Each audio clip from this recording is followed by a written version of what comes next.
All right. Well, good morning, everyone. Today is Thursday, May 27th, 2021. I cannot believe that May is coming to a close. And I'm excited to be here today with On the Fly with Kai. And this is a show where every week I interview a fantastic entrepreneur that has some great tips, tricks, and hacks for my tribe, which is I know is the budding entrepreneur or an entrepreneur that wants to kind of take it to the next level. And I try to interview people that I know and that I have done business with, have done business with a lot of my friends. And so today's no different. And I'm super excited. I've got a brand strategist and partner of Brave Brand. And when you see her website and whatnot, you're going to see, I was just teasing her, everything that I see from her, which is great branding, is my only word that comes to mind is fierce. And she builds brands for consultants and service businesses. But I love that she's really good with messaging. I swear there's nothing she can't do between her husband designing websites and they can do brand material and have cohesion through all platforms. But I think her distinctive process really helps people find their unique business, kind of their voice, and helps them really attract their tribe and who they're looking for. And so I'm excited to bring to you FANI. So FANI, say hi to everybody.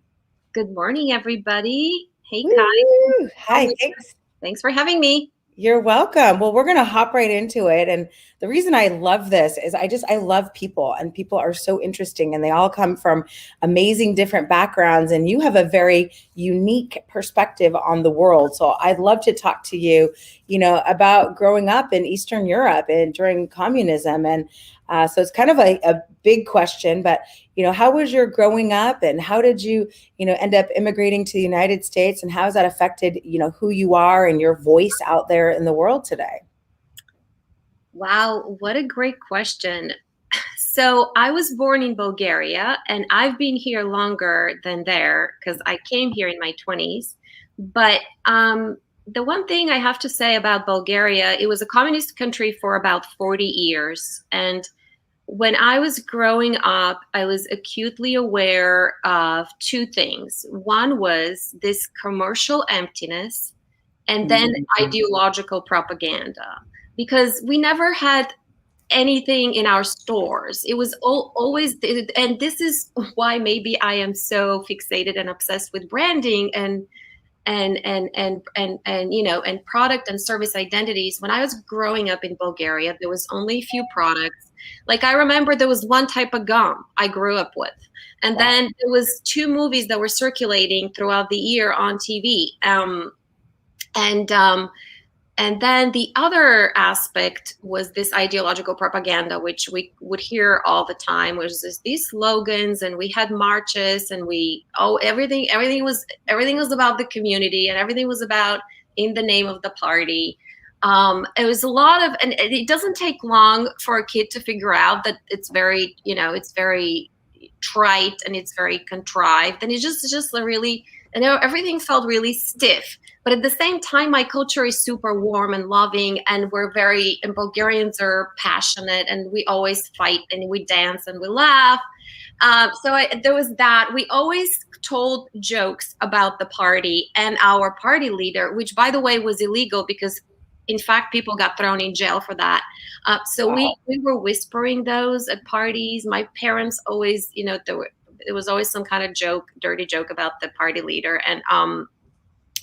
And there was this talk about the spies and people eavesdropping on you, and there was a little bit of paranoia, and then obsession with the West, with you guys. Like, I always wanted.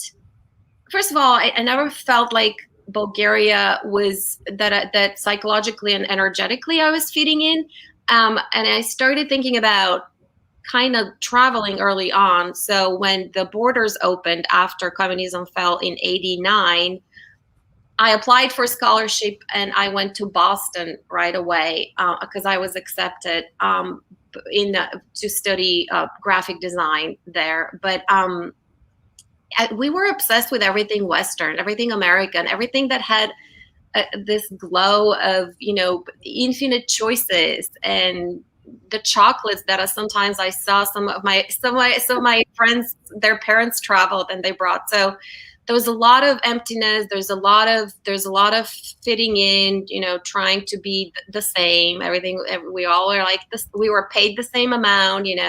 Nobody really worked really hard, but they were paid the same amount. So not, lack of competition and things like that. So when I landed in Boston, it was a huge reality check, like huge. I opened a bank account, didn't know how to handle at all a checkbook. It took me years, by the way, Kai. So it's, now I try to teach my son. And I think that it's partially, me as an immigrant, I couldn't grasp the concept of money. But I also think it's a universal thing with people, because I see even my son growing up here now, it's just a thing that there's all this baggage around it. And so that was one thing I had to learn when I came to America, how to handle money, how not to get into debt. Of course, I got into debt and credit card when I was in college. There was so much to learn on a day-to-day basis, and culturally. And also I had to fight every day for, just the competition was enormous for me. And I didn't quite realize it until I graduated. And I also was on a student visa, and I had to, apply for jobs, and so that I can be legal in the country. I have a memory in Boston, like I lived with these other 5 immigrants, and it was this rickety house, and there was no privacy. It was this crazy, crazy lifestyle where, everybody went to school and had a job, and we all gathered in front of the TV at night, and we all ate in the living room. It was like a dorm. And we all had dreams. Like I remember one guy wanted to buy a Jeep, and the other one wanted to be a manager of the Dunkin' Donuts or the Burger King. And what I wanted, I guess, was to get a shiny job in a design studio and be a famous graphic designer. And then that switched to another dream, which was to open my own business, which I eventually did. So That's awesome. And it's funny because we don't teach money principles. And in fact, this is just a plug for next show is going to be talking about money management and money mindset. And I think we all have those memories of growing up, and in college and being, dirt poor and putting ourselves through school and thinking, someday we're going to do this and that. And here we are. It's kind of exciting. So I know that you call yourself a brand. So thank you for sharing that, by the way. That gives you a very unique perspective. In business and how to be successful in competition is just really interesting. So let me ask you this though, because I think we were talking about how the word branding is like such a buzz right now. It's everything's how are you branded? How are you branded? And I know there's a lot of different variations of what a branding strategist is, and you have such a unique background because you can do it all. You've done social media for, high-end cosmetics. So you can do that. Your husband can do websites. I'm sure you can do everything you said, except for probably the behind the camera stuff, right? Photography and video. So what does branding mean to you? And as a lay person, what does that mean to us? Like, what is it? I know it's very buzzy. It's just such a buzzword. But for small businesses, I have to make a distinction, right? Big branding for big products is not at all the same what it is for us, for small businesses, because we offer services. So in that sense, huge difference when you brand a product or when you brand a service. And also, if you think of the big brands who always advertise and they have the budget for ads, this is what we don't actually have the luxury of as small businesses. We can't advertise all the time. We cannot plaster our name on a billboard. So the trade-off for that is that your small business has to have a unique message. You cannot make your audience snooze, or you have to use words properly because they have huge monetary value. So messaging is important. We have to wear our personalities, and I think that's one way to really win our audiences, because we just don't have the luxury of constantly advertising. I think once you start owning your identity as a small business owner and solopreneur, that's when really things start happening for you.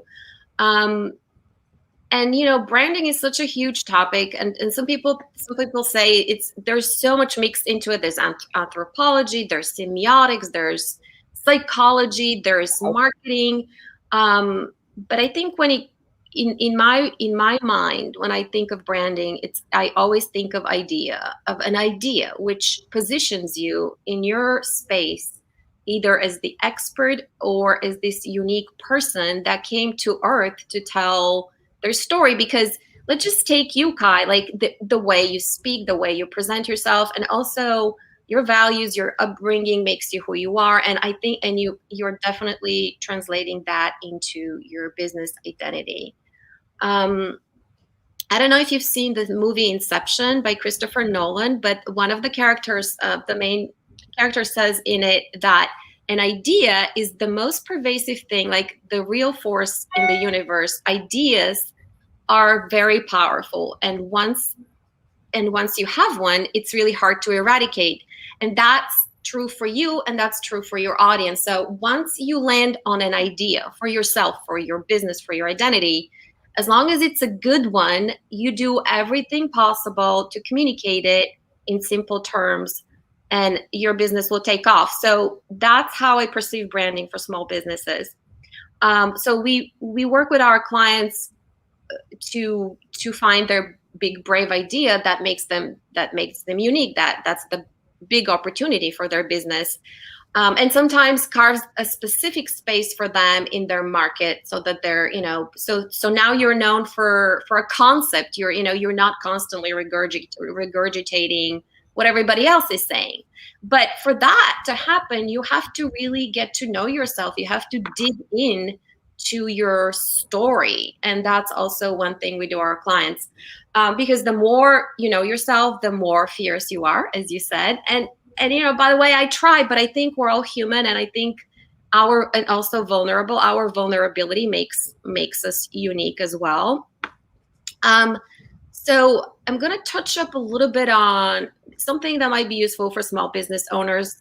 Maybe the three types of branding that apply to small businesses, and maybe what they cost. Because a lot of people perceive branding as this really fluffy thing, and also as a very expensive thing. So there's the first kind of branding is the one that brands you visually. So it's about your identity, the logo, the looks, and the feel of your website. So a lot of graphic designers can do that.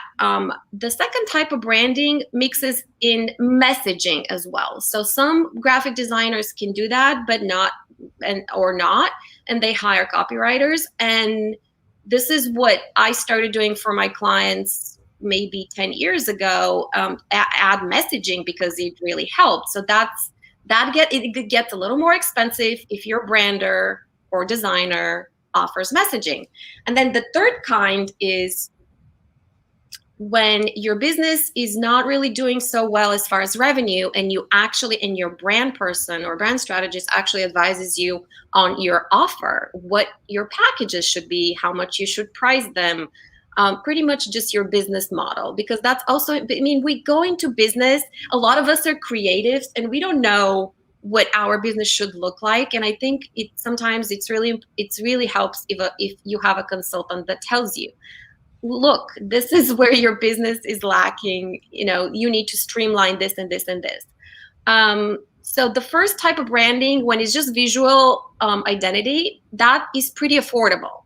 The second one that mixes messaging ranges anywhere from 5,000 to 10,000 and up. And then the third kind could be up to 30K. So that being said, these are small agencies that offer these services professionally. I think if you're a small business owner, if you're just starting out, trust me, you don't even need a logo. You just need to go out and start offering what you have and test it. A lot of times I get questions and clients who just want to be branded visually right away, and they haven't even tested and they want to throw money at it, and it's actually not what they need. So keep that in mind. Keep it simple. When you're ready to brand, though, make sure you hire someone who can at least, mix up the visual identity with messaging and help you with words. Because words are huge. They have such great, enormous monetary value. Words are money. And I think every business should spend enough time to focus on how to properly word their services. Yeah, I completely agree. Like the name of your company, Brave Brand, right, is evokes all kinds of interesting things in your head, and your visual of you in the red and all that is super powerful. So your branding is power and fierce and authentic, and be your voice and all that good stuff. So it's working. It does really great on you. Quick question though, like I think sometimes because I have to brand myself within like a large sort of franchise type of business model, so it's a little different for me. But I get how like a coach or a service provider really has to do that in a magical way. And there's a twofold question. One is, thank goodness for social media. We get free advertising. If we can get the branding right, I mean, what an incredible platform we have for free that doesn't cost us anything. But number two is, what if you don't even know your brand?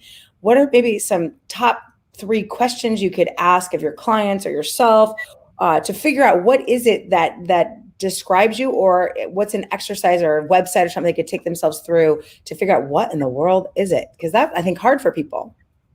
I know, I hear you. It is hard. And I think the first question you want to start with, I mean, these are big picture questions.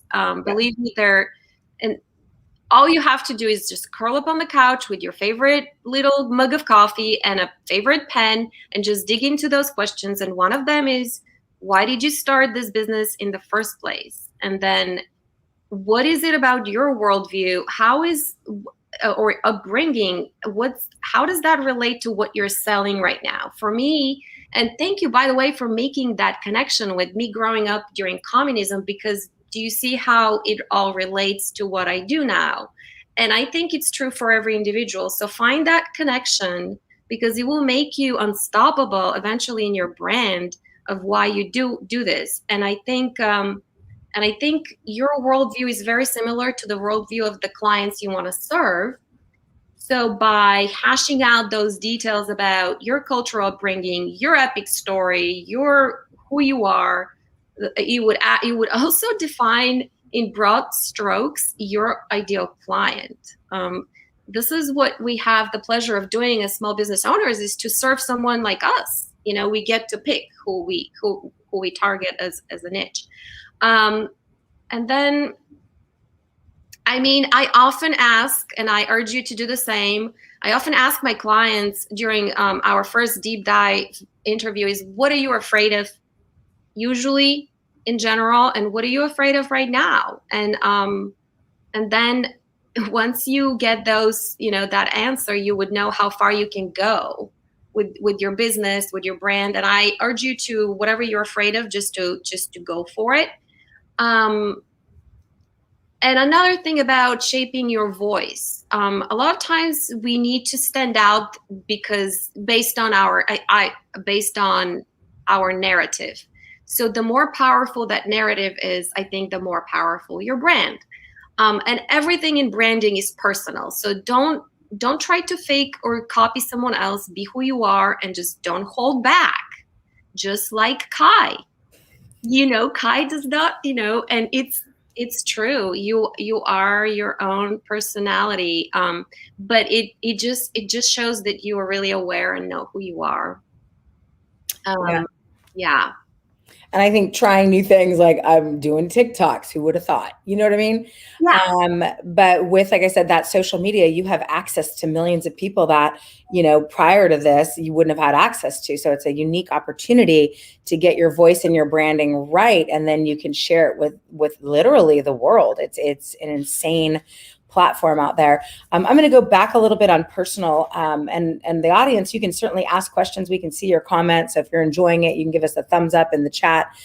We can see it on all different platforms. But, you and I had chatted about how, so my husband has a traditional job and I'm like the entrepreneur, and he says, I'm like a helium balloon, and he just holds on to the end of the string to make sure I don't float away, because I'm always dreaming big and I want this, I want that, I want to do this.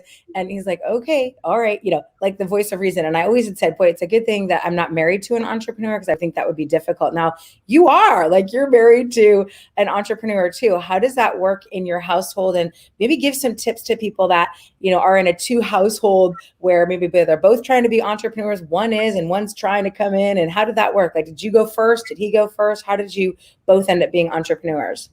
Well, excuse me. Well, we met in the corporate world as graphic designers, and then we opened our own agency. But he by far has more experience than me, because he's been in it longer. He's older than me.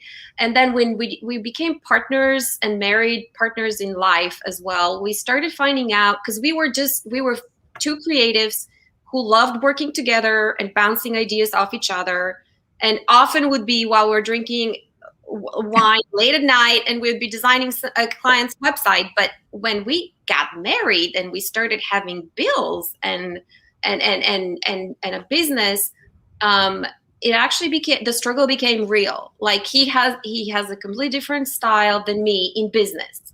We're both creative, and that's fine, but we had to marry these styles so the business can actually thrive. Because for the longest time, I just couldn't figure out why he does proposals the way he does. Like, I'm more impatient. I always want to step on the pedal with things. And he's always like, and even with marketing, he's a little shyer and a little more, he doesn't invest all of himself. And that's fine. But I just want to give a thumbs up and a shout out to anyone out there who's in business with their partner. It's not easy, and you don't have to. For the longest time, I thought we need to fit in a box. Like, we have to be branded together on our website, or have.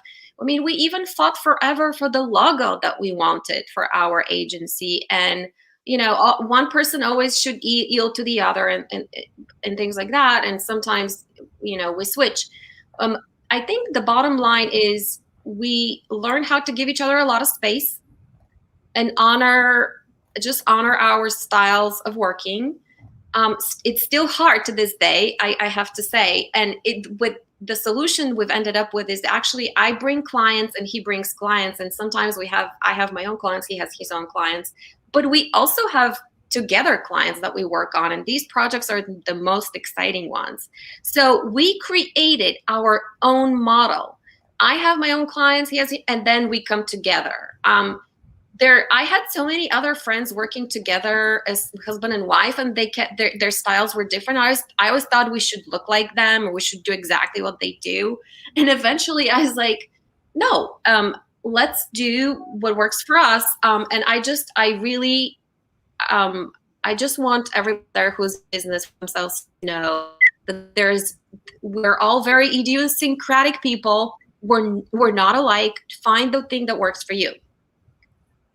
Yeah. And I was taking notes, and you said, don't copy anybody. So I guess you took your own advice, right? And decided that relationship was going to look the way that relationship is going to look. So you've given us some really practical things, like, don't brand too soon, figure out your way, how to kind of develop what it is that you're looking to articulate, why you do what you do, who you are, and what your unique voice is. And that'll definitely determine your audience.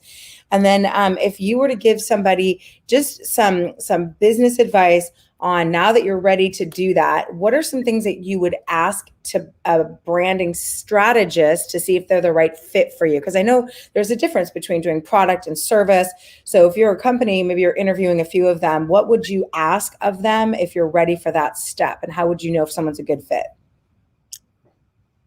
Well, first of all, and branding is a very intimate process. So you would know it's the right fit if you like their energy. Oftentimes it's about the vibe and just whether you like their brand. So if, for example, Kai, you came to me and you said, Fani, I love your brand. Can I have something similar? Because me being brave and all of that, I have to, I show up that way on my website, and hopefully in life. I have to walk that walk all the time. If my website has my, my strong photo like this, and but then the words I use on social media are flimsy, or my emails don't come off as very fierce, or even now, I mean, part of my bravery is actually being vulnerable. So that's how I infuse my brand.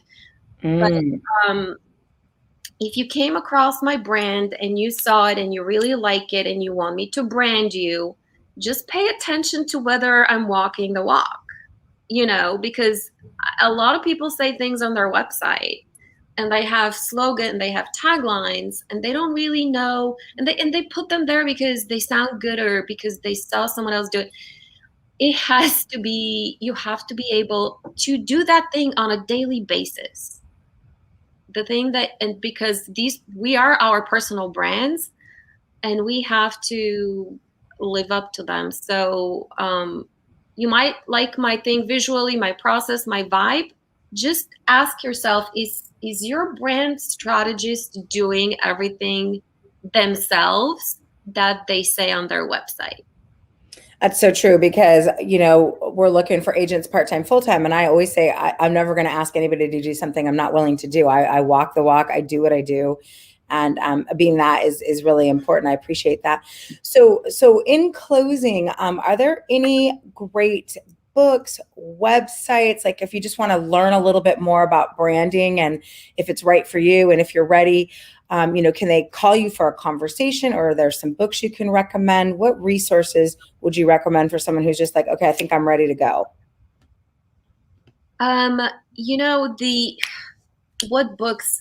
There's so many books out there. Well, first of all, if you're considering branding yourself, check out the deep dive interview that I do with clients and see if it's a right fit for you, because it could bring ideas about how you want to position yourself. Um, I don't recommend too many jargony books or things, because the branding can get just really, really complicated. But one book, and I just had it here, by Debbie Millman, and it's called Brand Thinking.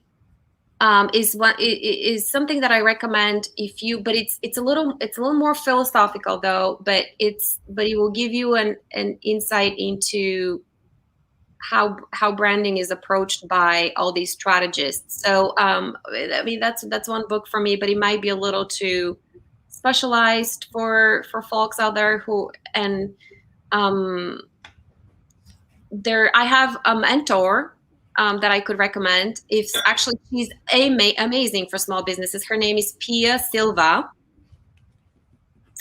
and she is known as the badass brand strategist in her space. So I definitely recommend Pia for if you're a small business, especially if you're in creative business. Check out Pia Silva.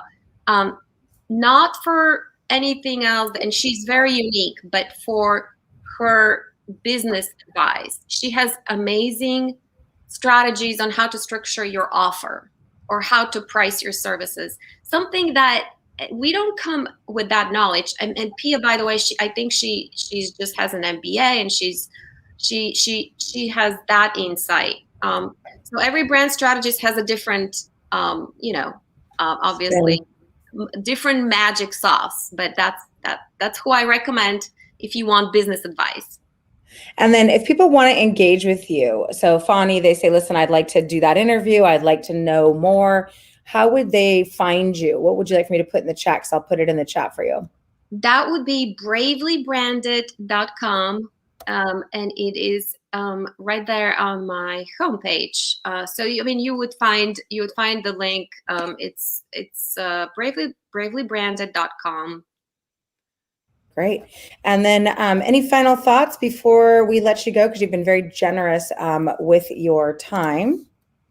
No, I just want everybody to know that they're beautiful and amazing people, and they should just know who they are and learn everything about who they are, and just don't hold back.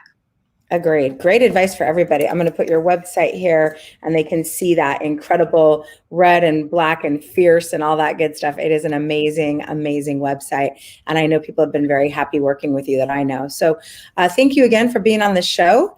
And for everybody else, I just wanted to say, appreciate FANI. Please reach out to her for some help. But this is where every single week at 10 a.m. Pacific and all time zones in between, we just talk about some tips, tricks, and hacks for entrepreneurs or people who want to be entrepreneurs and what are some best practices. And so we hope you'll join us here next week where we'll talk to somebody about some money strategies and money mindset. So with that, take care, take charge. Thanks again, FANI. See you guys over the top. Bye-bye. Have a great day.